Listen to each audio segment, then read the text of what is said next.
સમાચાર વિસ્તારથી તો પૂર્વ કેન્દ્રીય મંત્રી સ્મૃતિ ઈરાની આજે સુરતની મુલાકાતે આવ્યા હતા, જ્યાં તેઓ કેન્દ્ર સરકારના વર્ષ 2026ના બજેટ અને તેનાથી થનારા ફાયદાઓ વિશે શહેરના વિવિધ વર્ગો સાથે સીધો સંવાદ કર્યો હતો અને આ બજેટને પ્રગતિશીલ ભારતનું બજેટ ગણાવ્યું હતું.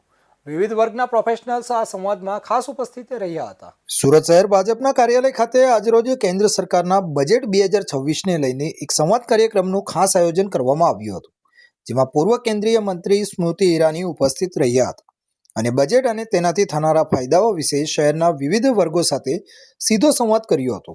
સ્મૃતિ ઈરાનીએ બજેટને લઈને મહત્વનું નિવેદન આપ્યું હતું અને જણાવ્યું હતું કે આ બજેટમાં પ્રગતિશીલ ભારતનું બજેટ છે. વધુમાં તેમણે જણાવ્યું કે બજેટથી સુરતના વિશેષ એમએસએમઈ સેક્ટર પ્રફુલ્લિત થયો છે. ઇલેક્ટ્રોનિક્સ મેન્યુફેક્ચરિંગ પર ભારત સરકારે ધ્યાન આપ્યું છે, જે નાગરિકોએ સ્વીકાર કર્યો. વર્ષ 2014ની સરખામણીએ આજે 37 બિલિયન વિકાસની વાતો થઈ છે.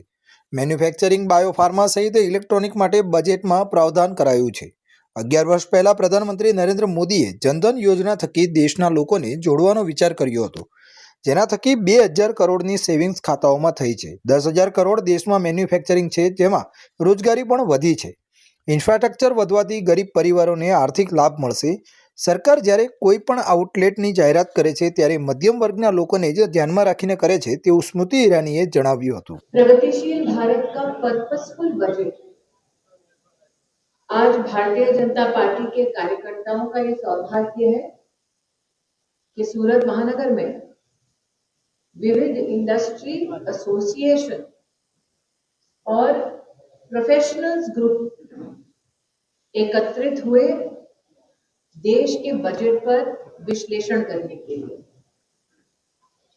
सूरत महानगर के इंडस्ट्री कैप्टन्स, प्रोफेशनल्स की ओर से प्रधानमंत्री जी का विशेष अभिनंदन किया गया.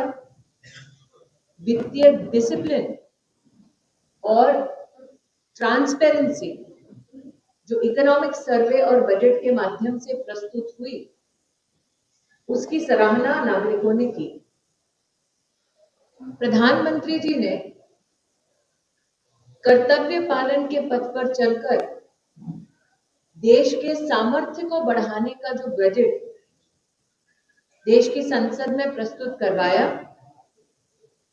उसके संदर्भ में बायोफार्मा शक्ति का उल्लेख नागरिकों के लिए और नागरिकों के द्वारा सराहा गया. 10,000 करोड़ का आवंटन बायोफार्मा शक्ति के संदर्भ में विशेष इसलिए है क्योंकि आज विश्व में 60% वैक्सीन भारत और भारतीय कंपनियों द्वारा विश्व भर में पहुंचाया जाता है. स्वतंत्रता दिवस पर रिफॉर्म के जो वादे किए, उसमें से 350 रिफॉर्म रोल आउट हुए हैं, चाहे वो जीएसटी का रिफॉर्म हो, लेबर कोड का नोटिफिकेशन हो या क्वालिटी कंट्रोल ऑर्डर का विषय हो. नागरिक, इंडस्ट्री, प्रोफेशनल्स, संगठन और सरकार के बीच में इस समन्वय के माध्यम से क्या क्या नए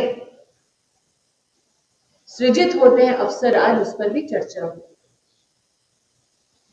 मेरा अपना व्यक्तिगत महानगर में टेक्सटाइल से संबंधित जितने विशेषज्ञ और एसोसिएशन रहे, उन्होंने इस बात का विशेष उल्लेख किया कि प्रधानमंत्री ने जो टेक्सटाइल पार्क की घोषणा की है, उसके चलते नेशनल टेक्निकल टेक्सटाइल मिशन जो पहले से ही घोषित था, उसके चलते ईयू और यूएस के साथ ट्रेड्स की जो नई उम्मीदें जागृत हुई हैं, उसके चलते टेक्सटाइल इंडस्ट्री को भी बहुत नए अवसर प्रदान भारत सरकार कर रही है. इस पर भी चिंतन चर्चा हुई.